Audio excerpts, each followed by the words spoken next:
মির্চি নিবেদন গল্প gold mine. গল্প গোল্ড মাইন। আরে শ্রীকান্ত, এসো এসো। ওহ, কতকাল পরে দেখা হলো বলো তো। मैं बहुत भाग्यशाली हूं कि 2 सप्ताह तक हर दिन आपके गाने सुन पाऊंगा। প্রেত জনিতে যদি কারো সংশয় থাকে, তিনি যেন আজকের এই শনিবার অমাবস্যা তিথিতে ওই গ্রামে এসে চক্ষুকর্ণের বিবাদ ভঞ্জন করে যান।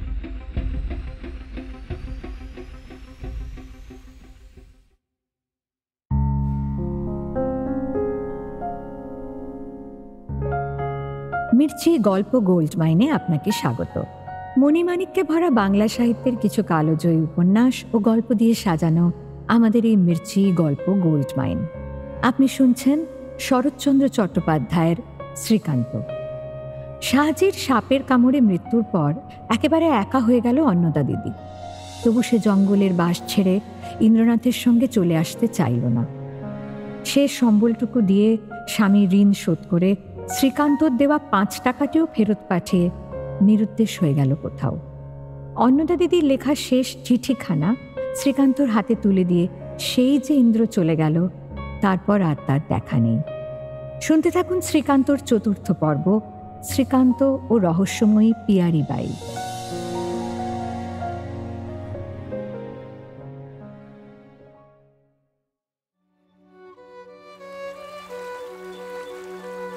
অন্নদা দিদির চিঠি হাতে দিয়ে সেই যে চলে গেল, তারপরে অনেক দিন ইন্দ্রকে আর দেখিনি। গঙ্গার তীরে বেড়াতে গেলেই দেখি তার ডিঙি কুলে বাঁধা, জলে ভিজছে, রৌদ্রে ফাটছে। শুধু আর একটা দিন মাত্র আমরা দুজনে সেই নৌকায় চড়েছিলাম, সেই শেষ। তারপরে সেও আর চড়েনি, আমিও না। এই দিনটা আমার খুব মনে পড়ে। না, শুধু আমাদের নৌকোযাত্রার সমাপ্তি বলেই নয়, সেদিন অখণ্ড স্বার্থপরতার যে উৎকট দৃষ্টান্ত দেখতে পেয়েছিলাম, তা সহজে ভুলতে পারিনি। সেই কথাটাই এবার বলবো। সেদিন কনকনে শীতের সন্ধে। আগের দিন খুব একপশলা বৃষ্টিপাত হওয়ায় শীতটা যেন ছুঁচের মতো গায়ে বেঁধছিল। আকাশে পূর্ণচন্দ্র, চারিদিক জ্যোৎস্নায় যেন ভেসে যাচ্ছে। হঠাৎ ইন্দ্র এসে হাজির। বলল, শ্রীকান্ত, রাতে থিয়েটার হবে, যাবি? থিয়েটারের নামে একেবারে লাফিয়ে উঠলাম। থিয়েটার? হ্যাঁ হ্যাঁ, যাবো আমি। তবে কাপড় পরে শিগগির আমাদের বাড়ি আয়। 5 মিনিটের মধ্যে একখানা র্যাপার টেনে নিয়ে ছুটে বার হলাম। সেখানে যেতে হলে ট্রেনে যেতে হয়। বললাম, তোমাদের বাড়ির গাড়ি করে স্টেশনে যেতে হবে, তাই তাড়াতাড়ি? তা নয়, আমরা ডিঙিতে যাব, চল। আমি নিরুৎসাহ হয়ে পড়লাম, কারণ গঙ্গায় উজান ঠেলে যেতে হলে দেরি হতে পারে, হয়তোবা সময় উপস্থিত হতে পারা যাবে না।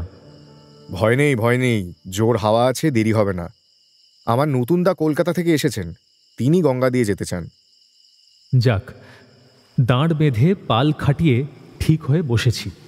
অনেক দেরিতে ইন্দ্রর নতুন দা এসে ঘাটে পৌঁছলেন। চাঁদের আলোতে তাকে দেখে ভয় পেয়ে গেলাম। কলকাতার বাবু, অর্থাৎ ভয়ঙ্কর বাবু।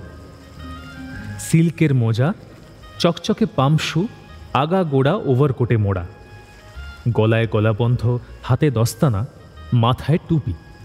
পশ্চিমে শীতের বিরুদ্ধে তাঁর সতর্কতার অন্ত নেই। আমাদের সাধের ডিঙিটাকে তিনি অত্যন্ত যাচ্ছেতাই বলে কঠোর মত প্রকাশ করে ইন্দ্রর কাঁধে ভর দিয়ে এবং আমার হাত ধরে অনেক কষ্টে, অনেক সাবধানে নৌকার মাঝখানে জাঁকিয়ে বসলেন। তোর নাম কি রে? শ্রীকান্ত। আবার শ্রীকান্ত? শুধু কান্ত? নে, তামাক সাজ। ইন্দ্র, হুঁকো কোলকে রাখলি কোথায়? আরে ছোঁড়াটাকে দে, তামাক সাজুক। ওরে বাবা, মানুষ চাকরকেও তো এমন বিকট ভঙ্গি করে আদেশ করে না। ইন্দ্র অপ্রতিভ হয়ে বলল, শ্রীকান্ত, তুই এসে একটু হাল ধর না, আমি তামাক সাজছি। আমি তার জবাব না দিয়ে তামাক সাজতে লেগে গেলাম, কারণ তিনি ইন্দ্রর মাস্তুতো ভাই, কলকাতার অধিবাসী এবং সম্প্রতি এলএ পাশ করেছেন। কিন্তু মনটা আমার বিগড়ে গেল। তামাক সেজে হুঁকো হাতে দিতে তিনি প্রসন্ন মুখে টানতে টানতে প্রশ্ন করলেন, তুই থাকিস কোথায় রে কান্ত? তোর গায়ে ওটা কালো পানা কিরে? র্যাপার? আহা, র্যাপারের কি শ্রী! তেলের গন্ধে ভূত পালায়। এতে দে দেখি, বসি। আমি দিচ্ছি নতুনদা, আমার শীত করছে না, এই না। বলে ইন্দ্র নিজের গায়ের আলোয়ানটা তাড়াতাড়ি ছুঁড়ে ফেলে দিল। তিনি সেটা জড়ো করে নিয়ে বেশ করে বসে সুখে তামাক টানতে লাগলেন। শীতের গঙ্গা বেশি চওড়া নয়, আধ ঘন্টার মধ্যেই ডিঙি ওপারে গিয়ে ভিড়ল, কিন্তু সঙ্গে সঙ্গেই বাতাস পড়ে গেল। নতুনদা, এ যে ভারী মুশকিল হলো, হাওয়া পড়ে গেল, আর তো পাল চলবে না। এই ছোঁড়াটাকে দে না, দাঁড় টানুক।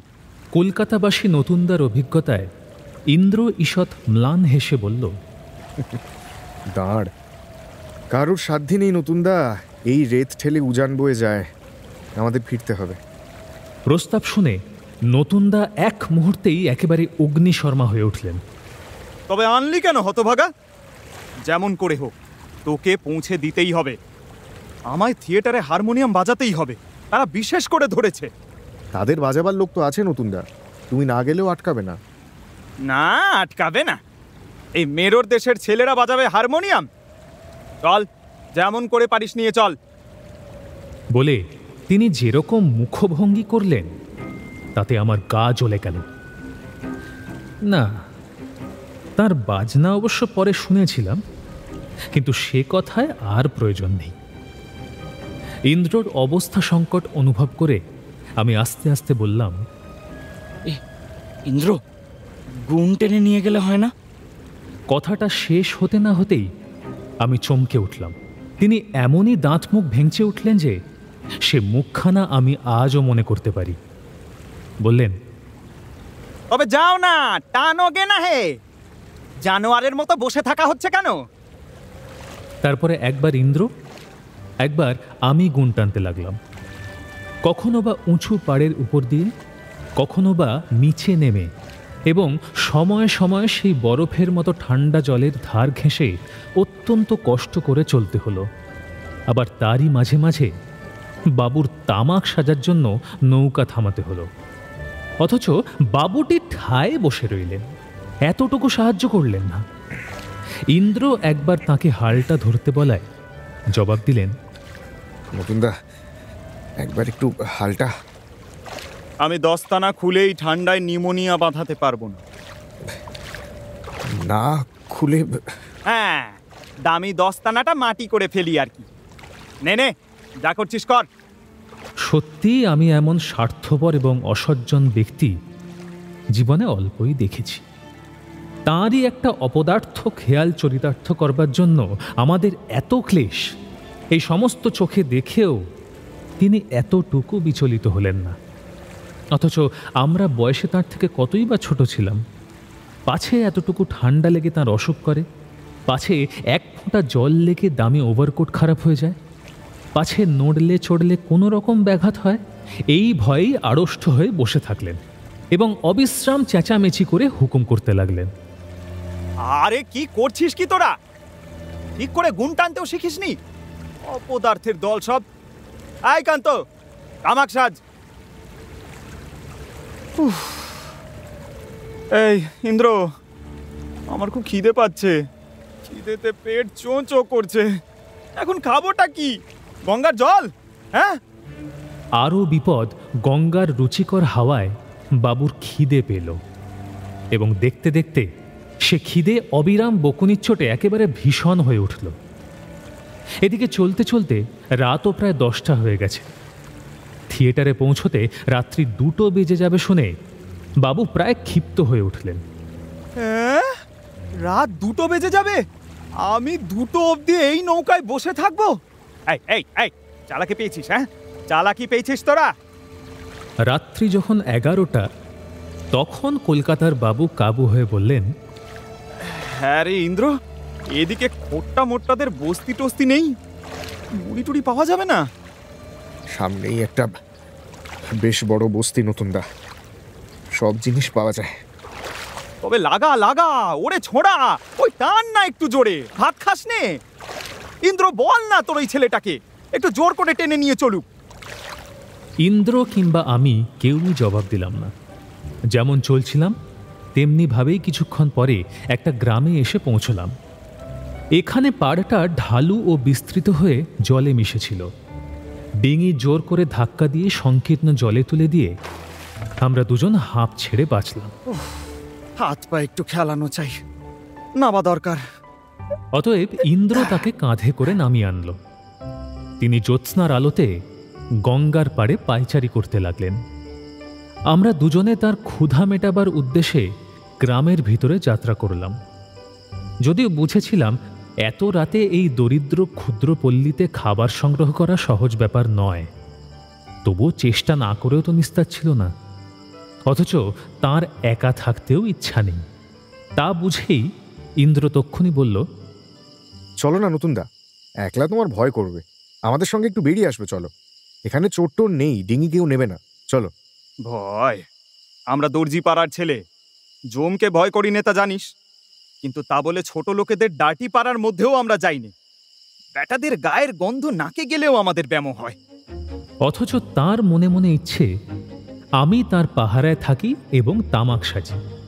কিন্তু আমি তার ব্যবহারে মনে মনে এত বিরক্ত হয়েছিলাম যে ইন্দ্র আভাস দিলেও আমি কিছুতেই একা এই লোকটার সঙ্গে থাকতে রাজি হলাম না। ইন্দ্রর সঙ্গেই যাওয়া সাব্যস্ত করলাম। দর্জিপাড়ার বাবু হাততালি দিয়ে গান ধরলেন, ঠুন ঠুন পেয়ালা। আমরা অনেক দূর পর্যন্ত তার সেই মেয়েলি নাকি সুরে সঙ্গীত চর্চা শুনতে শুনতে গেলাম। ইন্দ্র নিজেও তার দাদার ব্যবহারে মনে মনে অতিশয় লজ্জিত ও ক্ষুব্ধ হয়েছিল। ধীরে ধীরে বলল, এরা কলকাতার লোক কিনা, জল হাওয়াটা ঠিক আমাদের মতো সহ্য করতে পারে না, বুঝলি না শ্রীকান্ত?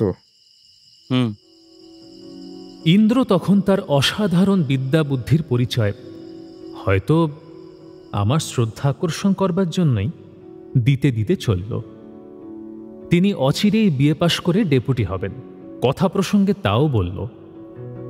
যাই হোক, এতদিন পরে এখন তিনি কোথাকার ডেপুটি কিংবা আদৌ সে কাজ পেয়েছেন কিনা সে সংবাদ জানি না, কিন্তু মনে হয় যেন পেয়েছেন।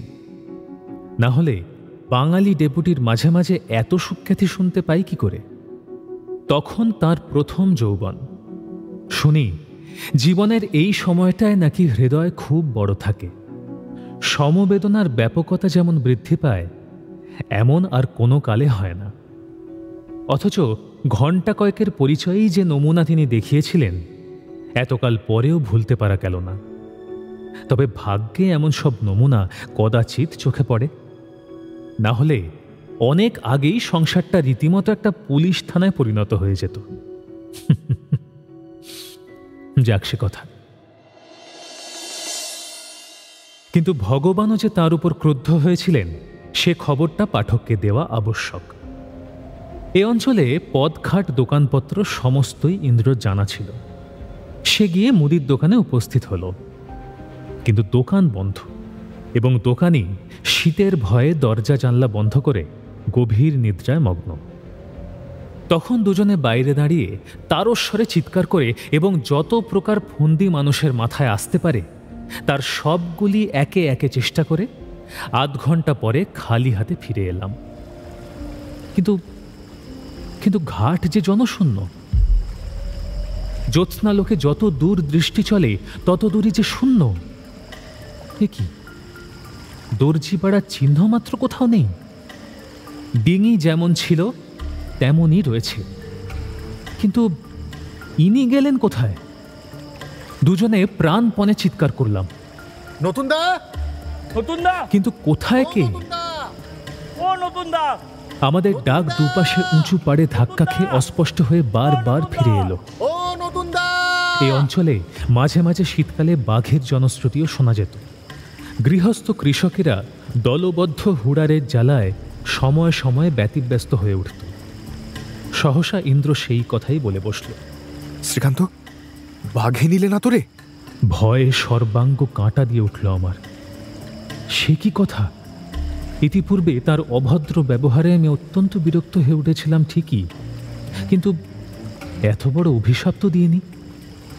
সহসা দুজনেরই চোখে পড়ল কিছু দূরে বালুর উপরে কি একটা বস্তু চাঁদের আলোয় চকচক করছে। কাছে গিয়ে দেখি তাঁরই সেই বহুমূল্য পাম্পসুর এক পাটি। ইন্দ্র সেই ভিজে বালির উপরেই একেবারে শুয়ে পড়ল। শ্রীকান্ত রে, আমার মাসিমাও এসেছেন যে। আমি আর বাড়ি ফিরে যাব না, কিছুতেই না। তখন ধীরে ধীরে সমস্ত বিষয়টাই পরিস্ফুট হয়ে উঠতে লাগল। আমরা যখন মুদির দোকানে দাঁড়িয়ে তাকে জাগাবার ব্যর্থ চেষ্টা করছিলাম, তখন এই দিকের কুকুরগুলোও যে সমবেত আর্তচিৎকারে আমাদের এই দুর্ঘটনার সংবাদটাই কানে ঢোকাবার ব্যর্থ চেষ্টা করছিল, তা জলের মতো চোখে পড়ল। তখনও দূরে তাদের ডাক শোনা যাচ্ছিল। সুতরাং আর সংশয় রইল না যে নেকড়েগুলো তাকে টেনে নিয়ে গিয়ে যেখানে ভোজন করছে তারই আশেপাশে দাঁড়িয়ে সেগুলো এখনও চেঁচিয়ে মরছে। হঠাৎ ইন্দ্র সোজা হয়ে দাঁড়িয়ে বলল, আমি যাব। আমি সভয়ে তার হাত চেপে ধরলাম। না না না, তুমি পাগল হয়েছো ভাই? ইন্দ্র তার জবাব দিল না। ডিঙিতে ফিরে গিয়ে লগিটা তুলে নিয়ে কাঁধে ফেলল। একটা বড় ছুরি পকেট থেকে বার করে বাঁ হাতে নিয়ে বলল, তুই থাক শ্রীকান্ত, আমি না এলে ফিরে গিয়ে বাড়িতে খবর দিস। আমি চললুম। তার মুখ অত্যন্ত পাণ্ডুর, কিন্তু চোখ দুটো জ্বলতে লাগলো। তাকে আমি চিনেছিলাম। এ তার নিরর্থক শূন্য আস্ফালন নয় যে হাত ধরে দুটো ভয়ের কথা বললেই মিথ্যা দম্ভ মিথ্যায় মিলিয়ে যাবে। আমি নিশ্চয় জানতাম কোনো মতেই তাকে নিরস্ত করা যাবে না, সে যাবেই। ভয়ের সঙ্গে যে চির অপরিচিত, তাকে আমি বা কেমন করে কি বলে বাধা দেব? যখন সে নিতান্তই চলে যাচ্ছে তখন আর থাকতে পারলাম না। আমিও যা হোক একটা হাতে করে অনুসরণ করতেই ইন্দ্র মুখ ফিরিয়ে আমার একটা হাত ধরে ফেলল। বলল, তুই খেপেছিস শ্রীকান্ত, তোর দোষ কি? তুই কেন যাবি? তার কণ্ঠস্বর শুনে এক মুহূর্তেই আমার চোখে জল এসে পড়ল। কোনো মতে গোপন করে বললাম, তোমারই বা দোষ কি ইন্দ্র? তুমি বা কেন যাবে? প্রত্যুত্তরে ইন্দ্র আমার হাতের বাঁশটা টেনে নিয়ে নৌকোয় ছুঁড়ে ফেলে দিয়ে বলল, আমারও দোষ নাই ভাই। আমিও নতুনদাকে আনতে চাইনি, কিন্তু একলা ফিরে যেতেও পারবো না। আমাকে যেতেই হবে। কিন্তু আমারও তো যাওয়া চাই, কারণ পূর্বেই একবার বলেছি আমি নিজেও নিতান্ত ভীরু ছিলাম না। অতএব বাঁশটা পুনরায় তুলে নিয়ে দাঁড়ালাম এবং আর বাগবিতণ্ডা না করে দুজনেই ধীরে ধীরে অগ্রসর হলাম। ইন্দ্র বলল, বালির ওপর দৌড়ানো যায় না শ্রীকান্ত, খবরদার সে চেষ্টা করিস নে, জলে গিয়ে পড়বি। সামনে একটা বালির ঢিপি ছিল, সেইটা অতিক্রম করেই দেখা গেল অনেক দূরে জলের ধার ঘেঁষে দাঁড়িয়ে ৫-৭টা কুকুর চিৎকার করছে। যত দূর দেখা গেল একপাল কুকুর ছাড়া বাঘ তো দূরের কথা, একটা শেয়ালও নেই। সন্তর্পণে আরও খানিকটা এগোতেই মনে হলো তারা কি একটা কালোপানা বস্তু জলে ফেলে পাহারা দিয়ে আছে। ইন্দ্র চিৎকার করে ডাকল, নতুনদা! ইন্দ্রের গলা পেয়েই নতুনদা এক গলা জলে দাঁড়িয়ে অব্যক্ত স্বরে কেঁদে উঠলেন। আমি দুজনে প্রাণপণে ছুটে গেল। কুকুরগুলো সরে দাঁড়ালো এবং ইন্দ্র ঝাঁপিয়ে পড়ে আকণ্ঠ নিমজ্জিত মূর্ছিত প্রায় তার দর্জি পাড়ার মাস্তুত ভাইকে টেনে তীরে তুলল। আমাকে ধরো নতুনদা। তখনও তার পায়ে একটা বহুমূল্য পান, গায়ে ওভারকোট, হাতে দস্তানা, গলায় গলাবন্ধ এবং মাথায় টুপি ভিজে ফুলে ঢোল হয়ে উঠেছে। আমরা গেলে সেই যে তিনি হাততালি দিয়ে ঠুনঠুন পেয়ালা ধরেছিলেন, খুব সম্ভব সেই সঙ্গীত চর্চাতেই আকৃষ্ট হয়ে গ্রামের কুকুরগুলো দল বেঁধে উপস্থিত হয়েছিল এবং এই অসামান্য গান আর এমন জন্মে না দেখা পোশাকের ছটায় বিভ্রান্ত হয়ে এই মহামান্য ব্যক্তিটিকে তাড়া করেছিল। এতটা এসেও আত্মরক্ষার কোনো উপায় না খুঁজে পেয়ে অবশেষে তিনি জলে ঝাঁপ দিয়ে পড়েছিলেন এবং এই দুর্দান্ত শীতের রাত্রে তুষার শীতল জলে আকণ্ঠ মগ্ন থেকে এই অর্ধ ঘণ্টাকাল ধরে পূর্বকৃত পাপের প্রায়শ্চিত্ত করছিলেন। কিন্তু প্রায়শ্চিত্তের ঘোর কাটিয়ে তাকে চাঙ্গা করে তুলতেও সে রাতে আমাদের কম মেহনত করতে হয়নি। কিন্তু সবচেয়ে আশ্চর্য এই যে বাবু ডাঙায় উঠেই প্রথম কথা বললেন, আমার এক পাটি পামসু। সেটা ওই ওখানে পড়ে আছে। ইন্দ্র এই খবর দিতেই তিনি সমস্ত দুঃখ ক্লেশ ভুলে অবিলম্বে আরেক পাটি পাওয়ার জন্য সোজা খাড়া হয়ে উঠলেন। তারপরে কোটের জন্য, গলাবন্ধের জন্য, মোজার জন্য, দস্তানার জন্য একে একে পুনঃ পুনঃ শোক প্রকাশ করতে লাগলেন। এবং সে রাতে যতক্ষণ পর্যন্ত না ফিরে গিয়ে নিজেদের ঘাটে পৌঁছতে পারলাম, ততক্ষণ পর্যন্ত কেবল এই বলে আমাদের তিরস্কার করতে লাগলেন, কেন তোরা নির্বোধের মতো সেসব আমার গা থেকে তাড়াতাড়ি খুলতে গিয়েছিলি? না খুললে তার ধুলোবালি লেগে এরকম মাটি হতো না। তোরা আসলে খোট্টার দেশের লোক তো, চাষার সামিল, এইসব কখনো চোখে দেখিসনি তো, নইলে এইভাবে এই দামি জিনিসগুলোকেও নষ্ট করে দেয়। এই সমস্ত অবিশ্রান্ত বকতে বকতে গেলেন। যে দেহটাতে ইতিপূর্বে একটি ফোঁটা জল লাগাতেও তিনি ভয়ে সারা হচ্ছিলেন, জামা কাপড়ের শোকে সে দেহটাকেও তিনি ভুলে গেলেন। রাত 2টোর পর আমাদের ডিঙি এসে ঘাটে ভিড়ল। আমার যে র্যাপারখানের বিকট গন্ধে কলকাতার বাবু এতক্ষণ অজ্ঞান হয়ে যাচ্ছিলেন, সেটা গায়ে দিয়ে তারই অবিশ্রাম নিন্দা করতে করতে চললেন। এই জিনিস কেউ গায়ে দেয়? এ দিয়ে তো আমার পা মুছতেও ঘৃণা হয়। আমার র্যাপারটা কতটা ঘৃণ্য তা বারবার শোনাতে শোনাতে ইন্দ্রর র্যাপারখানি পরিধান করে তিনি সে যাত্রা আত্মরক্ষা করে বাড়ি গেলেন। যাই হোক, তিনি যে দয়া করে বাঘের কবলে না পড়ে সশরীরে প্রত্যাবর্তন করেছিলেন, তাঁর এই অনুগ্রহের আনন্দেই আমরা পরিপূর্ণ হয়ে গিয়েছিলাম।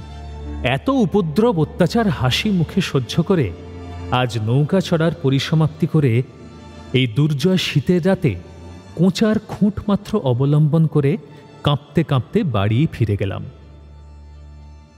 লিখতে বসে আমি অনেক সময় আশ্চর্য হয়ে ভাবি, এইসব এলোমেলো ঘটনা আমার মনের মধ্যে এমন পরিপাটিভাবে সাজিয়ে রেখেছিল কে? যেমন করে বলি, কই, তেমন করে তো তারা একটির পর একটি মালা গাঁথা হয়ে ঘটেনি। আবার তাই কি সেই শিকলের সকল গ্রন্থিগুলোই বজায় আছে? তাও তো নেই। কত হারিয়ে গিয়েছে টের পাই, কিন্তু তবু তো শিকল ছিঁড়ে যায় না। কে তবে নতুন করে এসব জোড়া দিয়ে রাখে? আরও একটা বিস্ময়ের ব্যাপার আছে। পণ্ডিতেরা বলেন, বড়দের চাপে নাকি ছোটরা গুঁড়িয়ে যায়। কিন্তু তাই যদি হয়, তবে জীবনের প্রধান ও মুখ্য ঘটনাগুলিই তো কেবল মনে থাকবার কথা। কিন্তু তাও তো দেখি না। ছেলেবেলার কথা প্রসঙ্গে হঠাৎ একসময় দেখতে পাই, স্মৃতির মন্দিরে অনেক তুচ্ছ ক্ষুদ্র ঘটনাও কেমন করে না জানি বেশ বড় হয়ে জাঁকিয়ে বসে গিয়েছে, এবং বড়রা ছোট হয়ে কবে কোথায় ঝরে পড়ে গেছে। অতএব বলবার সময়ও ঠিক তাই ঘটে। তুচ্ছ বড় হয়ে দেখা দেয়, বড় মনেও পড়ে না। এমনই একটা তুচ্ছ বিষয় যে মনের মধ্যে এতদিন নীরবে এমন সঙ্গোপনে এত বড় হয়ে উঠেছিল, আজ তার সন্ধান পেয়ে আমি নিজেও বড় বিস্মিত হয়ে গিয়েছি। সেইটাই আজ শ্রোতাদের বলবো। সে বহুকাল পরের কথা। দিদির স্মৃতিটাও তখন ঝাপসা হয়ে গেছে, যার মুখখানি মনে করলেই কি জানি কেন প্রথম যৌবনের উচ্ছৃঙ্খলতা আপনি মাথা হেট করে দাঁড়াতো। সে দিদিকে আর তখন তেমন করে মনে পড়ত না। এই সেই সময়ের কথা।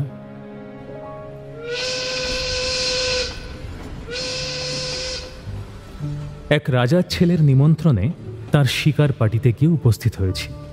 এর সঙ্গে অনেক দিন স্কুলে পড়েছি। গোপনে তার অনেক অঙ্ক কষে দিয়েছি, তাই তখন ভারী ভাব ছিল।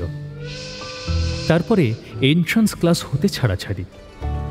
রাজার ছেলেদের স্মৃতিশক্তি কম, তাও জানি। কিন্তু ইনি যে মনে করে চিঠিপত্র লিখতে শুরু করবেন তা ভাবিনি। মাঝে হঠাৎ একদিন দেখা, তখন সবে সাবালক হয়েছেন, অনেক জমানো টাকা হাতে পড়েছে এবং তারপরে ইত্যাদি ইত্যাদি। রাজার ছেলের কানে গিয়েছে, অতিরঞ্জিত হয়েই গিয়েছে, রাইফেল চালাতে আমার জুড়ি নেই এবং আরও এত প্রকারের গুণে ইতিমধ্যে এমন গুণধর হয়ে উঠেছি যে একমাত্র সাবালক রাজপুত্রেরই অন্তরঙ্গ বন্ধু হবার আমি উপযুক্ত। শাস্ত্রকারেরা বলেন, রাজা রাজড়ার সাদর আহ্বান কখনো উপেক্ষা করবে না। হিন্দুর ছেলে, শাস্ত্র অমান্য করতেও তো আর পারি না, কাজেই গেলাম। স্টেশন থেকে 10-12 ক্রোশ পথ হাতির পিঠে চেপে গিয়ে দেখি, হ্যাঁ, রাজপুত্রের সাবালকের লক্ষণই বটে। গোটা 5 তাঁবু পড়েছে, একটা তার নিজস্ব, একটা বন্ধুদের, একটা ভৃত্যদের, একটায় খাবারের বন্দোবস্ত, আর একটা অমনি একটু দূরে, সেটা ভাগ করে জন্দুই বাইজি ও তাদের সাঙ্গপাঙ্গদের আড্ডা। তখন সন্ধ্যা উত্তীর্ণ হয়েছে। রাজপুত্রের খাস কামরায় অনেকক্ষণ থেকেই যে সঙ্গীতের বৈঠক বসেছে তা পৌঁছানো মাত্রই টের পেলাম। রাজপুত্র অত্যন্ত সমাদরে আমাকে গ্রহণ করলেন। বন্ধুবান্ধবেরা বিহ্বল কলকণ্ঠে সংবর্ধনা করতে লাগলেন। আমি সম্পূর্ণ অপরিচিত, কিন্তু সেটা তাদের যে অবস্থা তাতে অপরিচয়ের জন্য বাধে না। আরে শ্রীকান্ত, এসো এসো। ওহ, কতকাল পরে দেখা হলো বলো তো, কি মনে পড়ে? আরে यार, आओ मिलो सब। ইনি আমার সেই দোস্ত যার বন্দুকের নিশানার কথা তোমাদের বলেছি, সেই শ্রীকান্ত। এই নাও নাও, দেখে নাও। এই বেয়ারা, গ্লাস দো বাবু কো। শ্রীকান্ত, নাও নাও, কি নেবে নাও। বুঝলে পিয়ারি ভাই, ये শ্রীকান্ত বাবু, ইনি আমার ছেলেবেলার বন্ধু, সালাম দিজিয়ে। এই বাইজিটি পাটনা থেকে অনেক টাকার শর্তে 2 সপ্তাহের জন্য এসেছেন। এইখানে রাজকুমার যে বিবেচনা এবং যে বিচক্ষণতার পরিচয় দিয়েছেন সে কথা স্বীকার করতেই হবে। বাইজি সুশ্রী, অতিশয় সুকণ্ঠ এবং গান গাইতে জানেন। আমি তাঁবুর ভিতরে ঢুকতেই গানটা থেমে গিয়েছিল। তারপর আলাপের গোড়ার রীতি মেনে আদব কায়দা শেষ করতে কিছুক্ষণ গেল। রাজপুত্র অনুগ্রহ করে আমাকে গান ফরমাশ করতে অনুরোধ করলেন। রাজাজ্ঞা শুনে প্রথমটা অত্যন্ত কুণ্ঠিত হয়ে উঠলাম, কিন্তু অল্প কিছুক্ষণে বুঝলাম এই সঙ্গীতের মজলিসে আমি যা হোক একটু ঝাপসা দেখি, আর সবাই ছুঁচোর মতো কানা। বাইজি খুশি হয়ে উঠলেন। পয়সার লোভে অনেক কাজই পারা যায় তা জানি, কিন্তু এই নিরেটের দরবারে বীণা বাজানো বাস্তবিকই এতক্ষণ তার কাছে খুবই কঠিন কাজ ছিল। এইবার একজন সমজদার পেয়ে সে যেন বেঁচে গেল। তারপরে গভীর রাত পর্যন্ত সে যেন শুধুমাত্র আমার জন্যই তার সমস্ত শিক্ষা, সমস্ত সৌন্দর্য ও কণ্ঠের সমস্ত মাধুর্য দিয়ে আমার চারিদিকের এই সমস্ত কদর্য মাতলাম ডুবিয়ে অবশেষে স্তব্ধ হয়ে এলো। বাইজি পাটনার লোক, নাম পিয়ারি। সে রাত্রে আমাকে সে যেমন করে সমস্ত প্রাণ দিয়ে গান শুনিয়েছিল, বোধ করি এমন আর সে কখনো শোনায়নি। মুগ্ধ হয়ে গিয়েছিলাম। গান থামলে আমার মুখ দিয়ে শুধু বার হলো, বেশ। পিয়ারি মুখ নিচু করে হাসল, তারপর 2 হাত কপালে ঠেকিয়ে প্রণাম করল। সেলাম করল না। মজলিস রাতের মতো শেষ হলো। তখন দলের মধ্যে কেউ ঘুমন্ত, কেউ আধো ঘুমে, অধিকাংশই অচৈতন্য। নিজে তাঁবুতে যাবার জন্য বাইজি তখন তার দলবল নিয়ে বেরোচ্ছিলেন। আমি তখন আনন্দের আতিশয্যে হিন্দি করে বলে ফেললাম, বাইজি, मैं बहुत भाग्यशाली हूं कि 2 सप्ताह तक हर दिन आपके गाने सुन पाऊंगा। বাইজি প্রথমটা থমকে দাঁড়ালো, পরক্ষণেই একটুখানি কাছে সরে এসে অত্যন্ত মৃদু কণ্ঠে পরিষ্কার বাংলা ভাষায় বলল, টাকা নিয়েছি, আমাকে তো গাইতেই হবে, কিন্তু আপনি এই 15-16 দিন ধরে এর মোসাহেবি করবেন? যান, কালকেই বাড়ি চলে যান। কথা শুনে আমি হতবুদ্ধি, কাঠ হয়ে গেলাম এবং কি জবাব দেব তা ভেবে ঠিক করবার আগেই বাইজি চলে গেল। সকালে শোরগোল করে কুমারজি শিকারে বার হলেন। মদ মাংসের আয়োজনটাই সবচেয়ে বেশি, সঙ্গে জন 10 শিকারী অনুচর, বন্দুক 15টা, তার মধ্যে 6টা রাইফেল। স্থান একটা আধ শুকনো নদীর 2 তীর। এপারে গ্রাম, ওপারে বালুর চর। এপারে ক্রোশ জুড়ে বড় বড় শিমুল গাছ, ওপারে বালুর ওপর স্থানে স্থানে কাশ ও কুশের ঝোপ। এইখানে এই 15টা বন্দুক নিয়ে শিকার করতে হবে। শিমুল গাছে গাছে ঘুঘু গোটা কয়েক দেখলাম। মরা নদীর বাঁকের কাছটায় দুটো চকাচকি ভাসছে বলেই মনে হলো। কে কোন দিকে যাবেন অত্যন্ত উৎসাহের সহিত পরামর্শ করতে করতেই সবাই 2-1 পাত্র টেনে নিয়ে দেহ ও মন বীরের মতো করে নিলেন। আমি বন্দুক রেখে দিলাম। একে বাইজির খোঁচা খেয়ে রাত থেকেই মনটা বিকল হয়েছিল। তাতে শিকারের ক্ষেত্র দেখে সর্বাঙ্গ একেবারে চলে গেল। কি হে শ্রীকান্ত, তুমি যে বড় চুপচাপ, ও কি বন্দুক রেখে দিলে যে? আমি পাখি মারি না। সে কি হে, কেন কেন? আমি গোঁ ফুটবার পর থেকে আর ছড়া দেওয়া বন্দুক ছড়িনি। ও আমি ভুলে গেছি। কুমার সাহেব হেসেই খুন, কিন্তু সে হাসির কতটা দ্রব্য গুণে সে কথা অবশ্য আলাদা। সূর্যর চোখ মুখ আরক্ত হয়ে উঠল। তিনি এ দলের প্রধান শিকারী এবং রাজপুত্রের প্রিয় পার্শ্বচর। তার অব্যর্থ লক্ষ্যের খ্যাতি আমি এসেই শুনেছিলাম।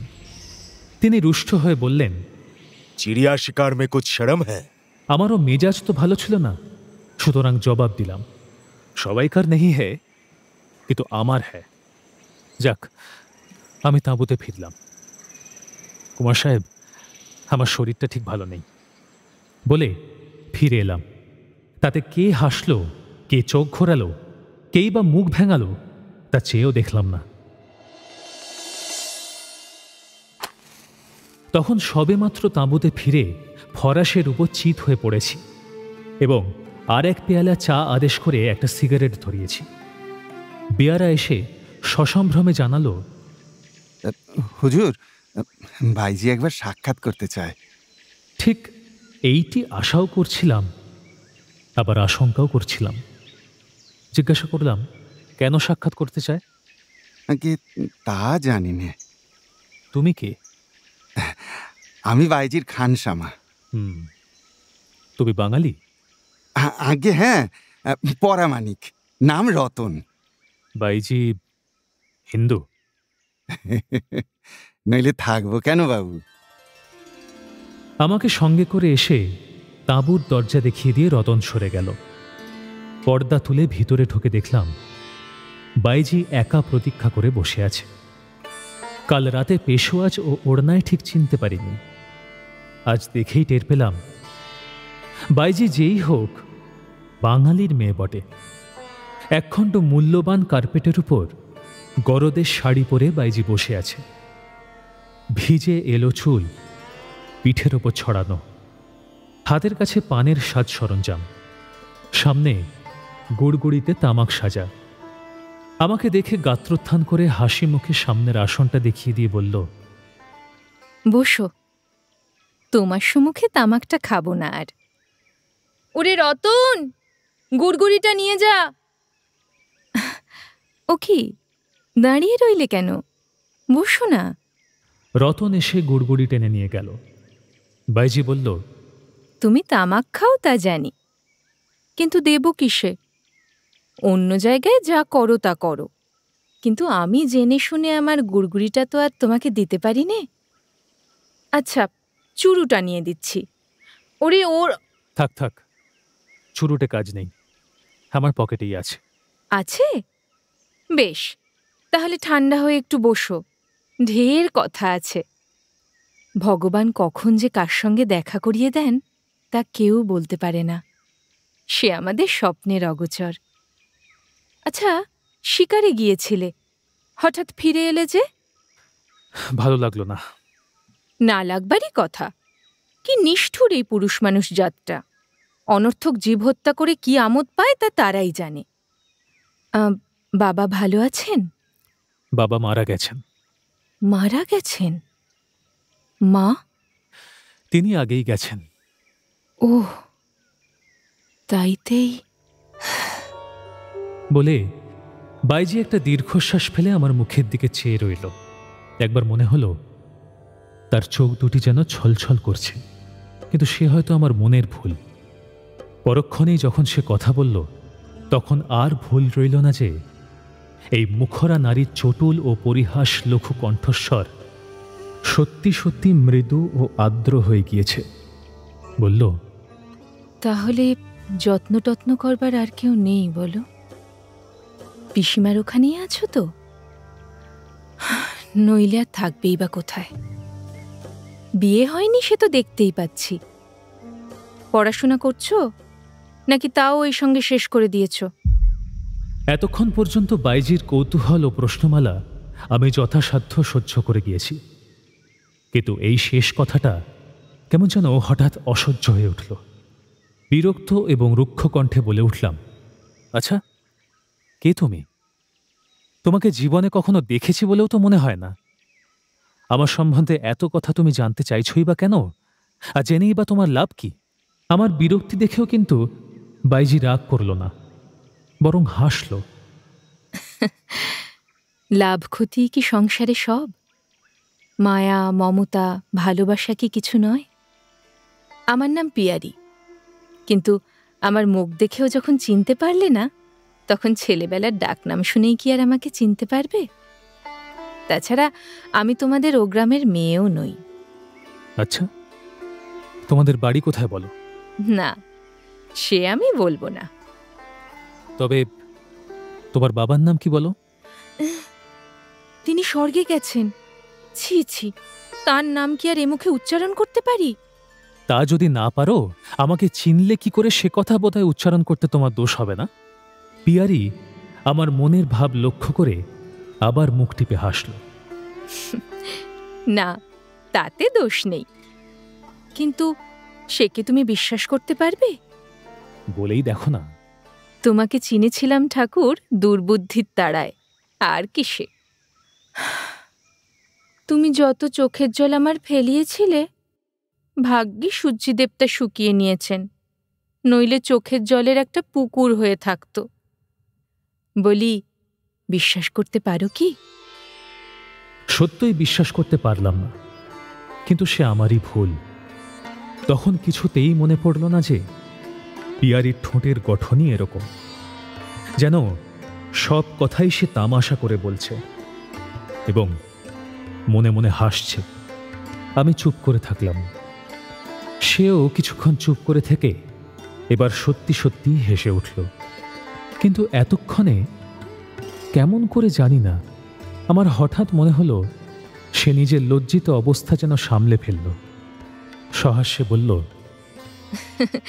না ঠাকুর, তোমাকে যত বোকা ভেবেছিলাম তুমি তা নও। এ যে আমার একটা বলার ভঙ্গি, তা তুমি ঠিক ধরেছ। কিন্তু তাও বলি, তোমার চেয়ে অনেক বুদ্ধিমানও আমার এই কথাটায় অবিশ্বাস করতে পারেনি।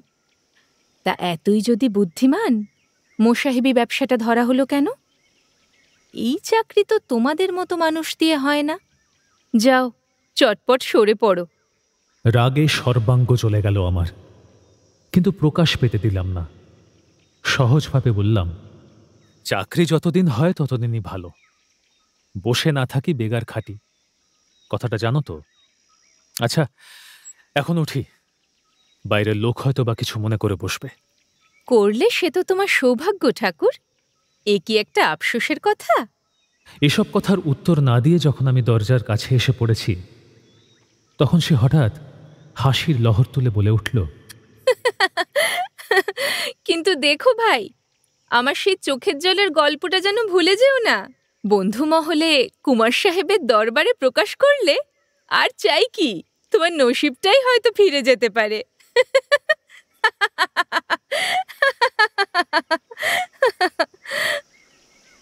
আমি উত্তর না দিয়ে বাইজির তাঁবুর বাইরে বেরিয়ে পড়লাম, কিন্তু এই নির্লজ্জার হাসি এবং কদর্য পরিহাস আমার সর্বাঙ্গ জুড়ে যেন বিছের কামড়ের মতো চলতে লাগলো। নিজের তাঁবুতে এসে এক পেয়ালা চা খেয়ে চুরুট ধরিয়ে মাথা যথাসম্ভব ঠান্ডা করে ভাবতে লাগলাম, কে এ? আমার 5 বছর বয়সের ঘটনা পর্যন্ত আমি স্পষ্ট করে মনে করতে পারি, কিন্তু অতীতের মধ্যে যত দূর দৃষ্টি যায় তত দূর পর্যন্ত তন্ন তন্ন করে দেখলাম, কোথাও তো এই পিয়ারিকে খুঁজে পেলাম না। অথচ এই আমাকে বেশ চেনে, পিসিমার কথা পর্যন্ত জানে। আমি যে গরিব তাও তার অজানা নয়, সুতরাং আর কোনো অভিসন্ধি থাকতেই পারে না। অথচ যেমন করে পারে আমাকে সে এখান থেকে তাড়াতে চায়, কিন্তু কিসের জন্য? আমার থাকা না থাকায় এর কি? তখন কথায় কথায় বলছিল, সংসারে লাভ ক্ষতি কি সব? ভালোবাসাটা সে কিছু নেই?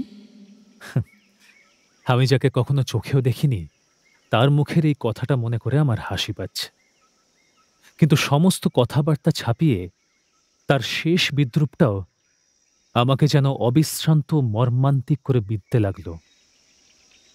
সন্ধ্যার সময় শিকারীর দল ফিরে এলো। চাকরের মুখে শুনলাম 8টা ঘুঘু পাখি মেরে আনা হয়েছে।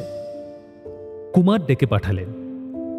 অসুস্থতা ছুতো করে বিছানায় পড়েই রইলাম, এবং এইভাবেই অনেক রাত পর্যন্ত পিয়ারির গান এবং মাতালের বাহবা শুনতে পেলাম। তারপরে 3-4 দিন প্রায় একইভাবে কেটে গেল। প্রায় বললাম, কারণ এক শিকার করা ছাড়া আর সমস্তই একরকম। পিয়ারির অভিশাপ ফলল নাকি? প্রাণী হত্যার প্রতি আর কারো কোনো উৎসাহই দেখলাম না। কেউ তাঁবুর বাইরে বার হতেই চায় না, অথচ আমাকেও ছেড়ে দেয় না। আমার পালাবার আর যে কোনো বিশেষ কারণ ছিল তা নয়, কিন্তু এই বাইজির প্রতি আমার কি যে ঘোর বিতৃষ্ণা জন্মে গেল। সে হাজির হলেই আমাকে কিসে যেন মারতে থাকত।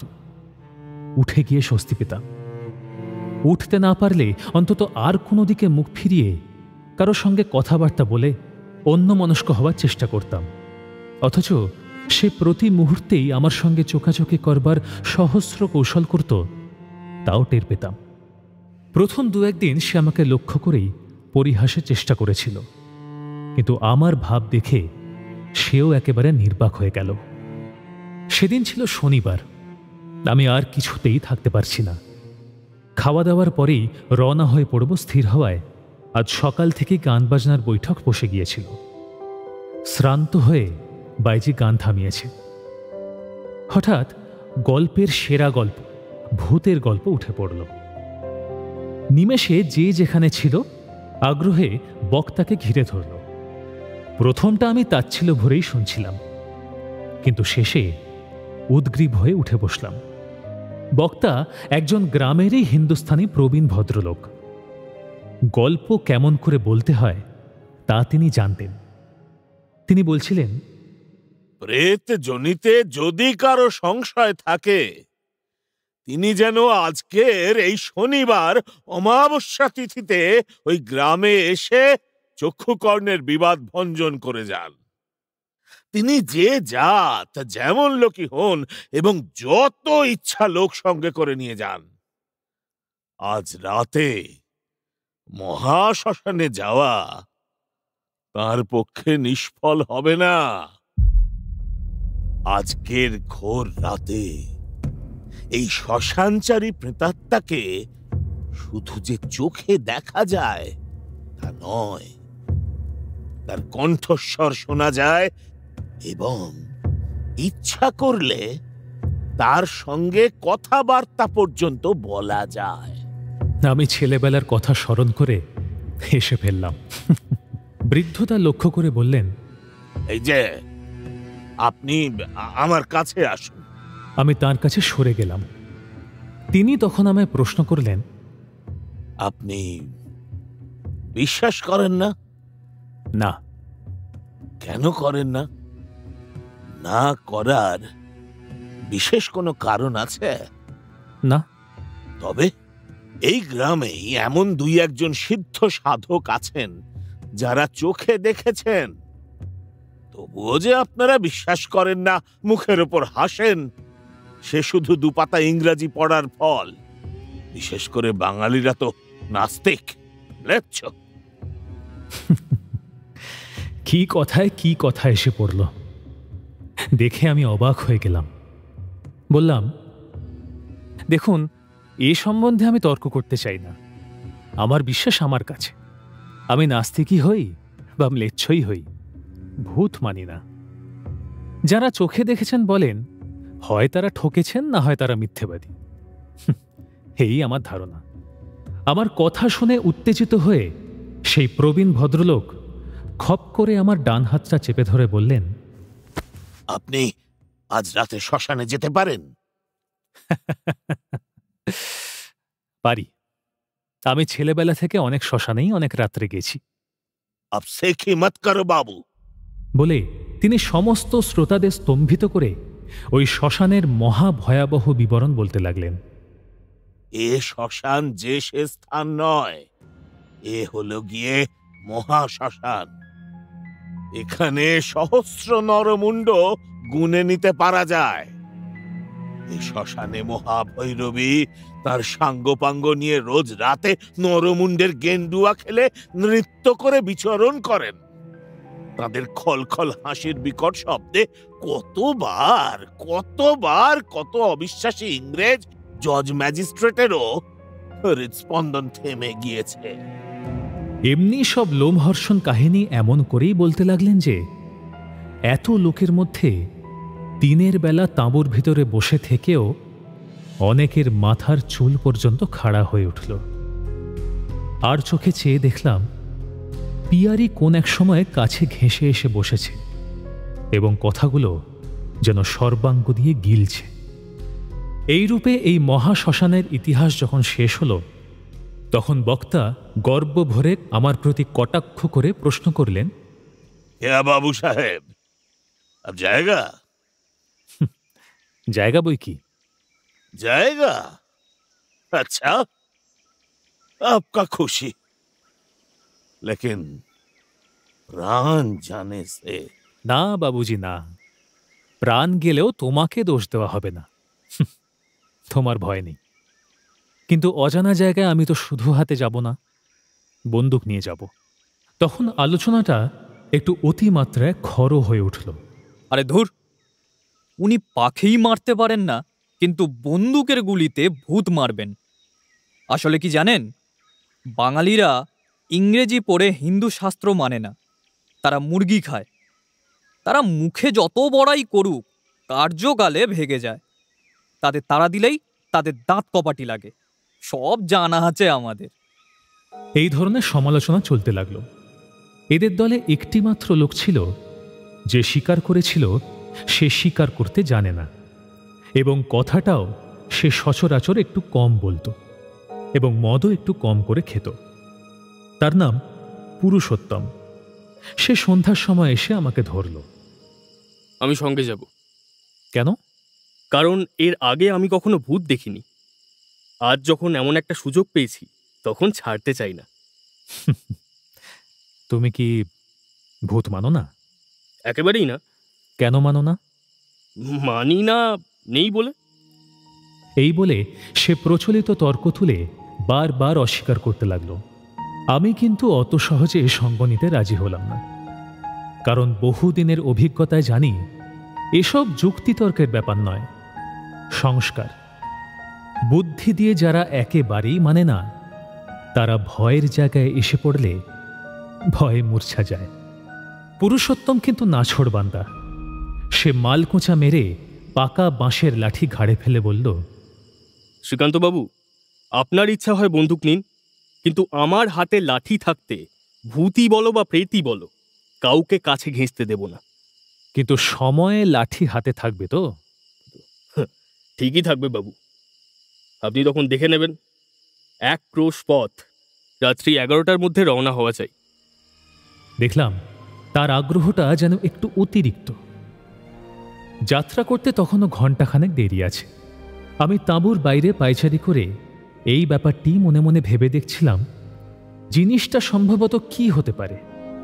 এসব বিষয়ে আমি যে লোকের শিষ্য, তাতে ভূতের ভয়টা আর ছিল না। ছেলেবেলার কথা মনে পড়ে।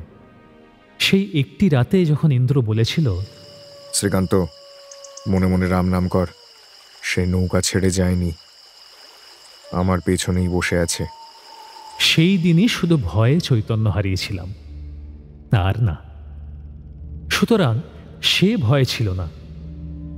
কিন্তু আজকের গল্পটা যদি সত্যি হয়, তাহলে এটাই বা কি? ইন্দ্র নিজে ভূত বিশ্বাস করত, কিন্তু সেও কখনো চোখে দেখেনি। আমি নিজেও মনে মনে যত অবিশ্বাসী করি না কেন, স্থান এবং কাল মাহাত্ম্যে গা ছমছম যে করত না, তা নয়।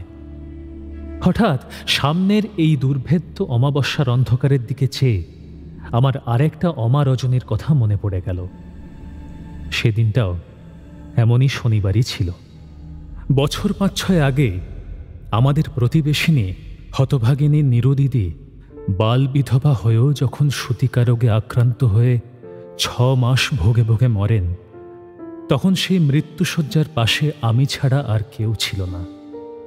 বাগানের মধ্যে একখানা মাটির ঘরে তিনি একা থাকতেন। সকলের সব রকম রোগে শোকে সম্পদে বিপদে এত বড় সেবাপরায়ণা নিঃস্বার্থ পরোপকারিণী রমণী পাড়ার মধ্যে আর কেউ ছিল না। কত মেয়েকে তিনি যে লেখাপড়া শিখিয়ে, সূচের কাজ শিখিয়ে, গৃহস্থালীর সব রকমের দুরূহ কাজকর্ম শিখিয়ে মানুষ করে দিয়েছিলেন, তার সংখ্যা নেই।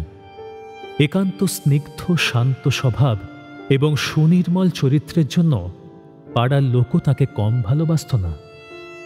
কিন্তু সেই নিরুদিদির 30 বছর বয়সে হঠাৎ যখন পা পিছলিয়ে গেল এবং ভগবান এই সুকঠিন ব্যাধির আঘাতে তার আজীবন উঁচু মাথাটি একেবারে মাটির সঙ্গে একাকার করে দিলেন, তখন পাড়ার কোনো লোকই দুর্ভাগিনীকে তুলে ধরবার জন্য হাত বাড়াল না। নির্মল হিন্দু সমাজ হতভাগিনীর মুখের ওপরেই তার সমস্ত দরজা জানলা এঁটে বন্ধ করে দিলেন। সুতরাং যে পাড়ার মধ্যে এমন একটা লোকও বোধহয় ছিল না যে কোনো না কোনোভাবে নিরুদিদির সযত্ন সেবা উপভোগ করেনি, সেই পাড়ায় এক প্রান্তে অন্তিম শয্যায় এই হতভাগিনী ঘৃণায় লজ্জায় নিঃশব্দে একা দীর্ঘ 6 মাস বিনা চিকিৎসায় পড়ে রইলেন। আর তাঁর পদস্খলনের প্রায়শ্চিত্ত এইভাবে করে অবশেষে এক শ্রাবণের গভীর রাতে ইহকাল ত্যাগ করে গেলেন। আমার পিসিমা যে অত্যন্ত সঙ্গোপনে তাকে সাহায্য করতেন, এ কথা আমি আর বাড়ির বুড়ি ঝি ছাড়া আর জগতে কেউ জানত না। পিসিমা একদিন দুপুরবেলা আমাকে আড়ালে ডেকে বললেন, শ্রীকান্ত, তোরা তো এমন অনেকেরই রোগে শোকে গিয়ে দেখিস, এই ছুরিটাকে একাধবার গিয়ে দেখিস না বাবা। সেই থেকে আমি মাঝে মাঝে গিয়ে দেখতাম এবং পিসিমার পয়সায় এটা ওটা সেটা কিনে দিয়ে আসতাম। তার শেষকালে আমি একা কাছে ছিলাম। মরণকালে ওরকম পরিপূর্ণ বিকার এবং পরিপূর্ণ জ্ঞান আমি আর দেখিনি। বিশ্বাস না করলেও যে গা ছমছম করে, আমি সেটাই বলতে চাইছি।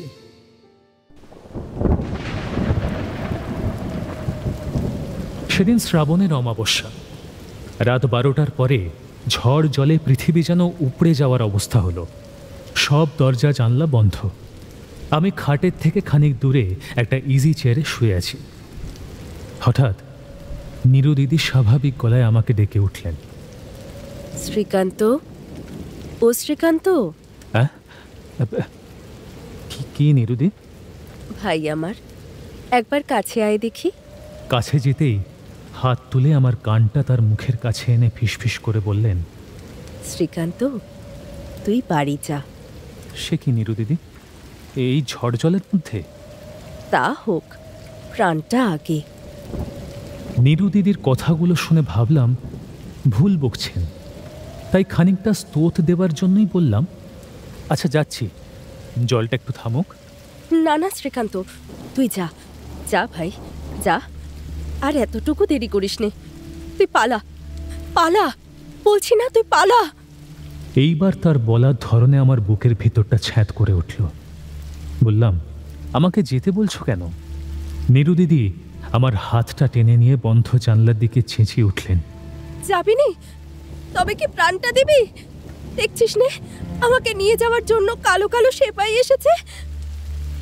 তুই আছিস বলে আমাকে ওই জানলা দিয়ে শাসাচ্ছে। ওই ওই ওই খাটের তলায়, ওই ওই মাথার শিয়রে, ওই মারতে আসছে মারতে আসছে। ওই নীলে নীলে নীলে সব নীলে, ওই ওই ধরলে রে ধরলে। এই চিৎকার শুধু থামল শেষ রাতে, যখন প্রাণটাও প্রায় শেষ হয়ে এলো।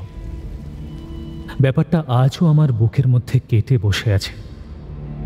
সে রাতে ভয় পেয়েছিলাম তো বটেই, বোধহয় কি সব চেহারাও দেখেছিলাম। এখন মনে করে হাসি পায় সত্যি, কিন্তু সেদিন অমাবস্যার ঘোর দুর্যোগ তুচ্ছ করেও হয়তোবা ছুটে পালাতাম, যদি না এ কথা অসংশয়ে বিশ্বাস হতো। কপাট খুলে বার হলেই নীরুদিদির কালো কালো সেপাই শান্ত্রীর ভিড়ের মধ্যে গিয়ে পড়ব। অথচ এসব কিছুই নেই, কিছুই ছিল না তাও জানতাম। মুমূর্ষু যে কেবলমাত্র নিদারুণ বিকারের ঘরেই প্রলাপ বকছিলেন তাও বুঝেছিলাম। অথচ বাবু বাবু, অতীতের ভাবনার ঘোর কেটে গেল ডাক শুনে। চমকে ফিরে তাকালাম, দেখলাম রতন, পিয়ারির খাস লোক।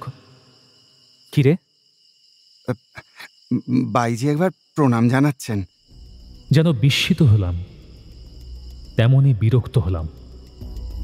এত রাত্রে অকস্মাৎ আহ্বান করাটা শুধু যে অত্যন্ত অপমানকর স্পর্ধা বলে মনে হলো তা নয়, গত ৩-৪ দিনের উভয় পক্ষের ব্যবহারগুলো স্মরণ করেও এই প্রণাম পাঠানোটা যেন সৃষ্টি ছাড়া কাণ্ড বলে ঠেকল। কিন্তু ভৃত্যের সামনে কোনো রূপ উত্তেজনা বাছে প্রকাশ পায়, সেই আশঙ্কায় নিজেকে প্রাণপণে সংবরণ করে বললাম, আজ আমার সময় নেই রতন, আমাকে বেরোতে হবে, কাল দেখা হবে। রতন সুশিক্ষিত ভৃত্য, আদব কায়দায় পাকা। সম্ভ্রমের সঙ্গে মৃদু স্বরে বলল, বড় দরকার বাবু, এখনই একবার পায়ের ধুলো দিতে হবে, নইলে বাইজি আসবেন বললেন। কি সর্বনাশ! এই তাঁবুতে এত রাত্রে, এত লোকের সামনে! তুমি বুঝিয়ে বলো কি রতন, আজ নয়, কাল সকালেই দেখা হবে। আজ আমি কোনো মতেই যেতে পারবো না। তাহলে তিনিই আসবেন। আমি এই 5 বছর ধরে দেখছি বাবু, বাইজির কথার কোনোদিন এতটুকু নড়চড় হয়নি। আপনি না গেলে তিনি নিশ্চয়ই আসবেন। এই অন্যায় অসঙ্গত জেদ দেখে পায়ের নখ থেকে মাথার চুল পর্যন্ত আমার জ্বলে গেল। বললাম, আচ্ছা দাঁড়াও, আমি আসছি। তাঁবুর ভিতরে ঢুকে দেখলাম নেশার কৃপায় কেউ জেগে নেই। পুরুষোত্তমও গভীর নিদ্রায় মগ্ন। চাকরদের তাঁবুতে 2-4 জন জেগে আছে মাত্র।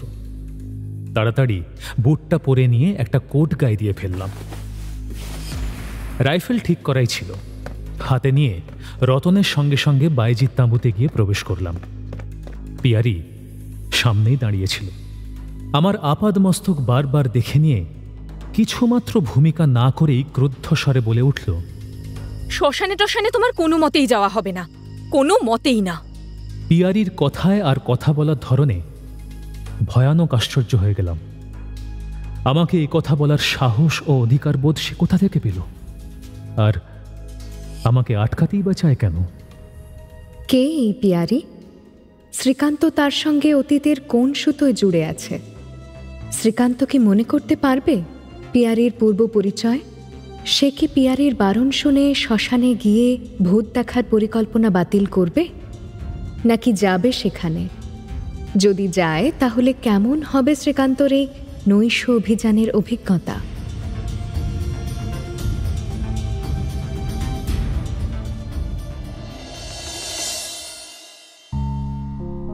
শুনলেন শরৎচন্দ্র চট্টোপাধ্যায়ের শ্রীকান্ত। আজ শুনলেন পর্ব 4। উপস্থাপনায় শিবাশিস বন্দ্যোপাধ্যায়, নাট্যরূপ অর্পিতা চট্টোপাধ্যায়, পর্ব পরিচালনায় দেবলীনা আচার্য, বিশেষ তত্ত্বাবধানে সৌভিক গুহ সরকার, সৃজনশীল পরিচালনায় ইন্দ্রাণী চক্রবর্তী, প্রযোজনায় ভিজুয়াল অডিও। বড় শ্রীকান্ত প্রসূন দাস, ইন্দ্রনাথ মির্চি অগ্নি, নতুন দা ভিকি দাস, রাজপুত্র সায়ন্তন ঘোষ, পিয়ারি অমৃতা রয়, বেয়ারা সুদীপ্ত ঘোষ, প্রবীণ রূপম দাশগুপ্ত এবং অন্যান্য শিল্পীরা।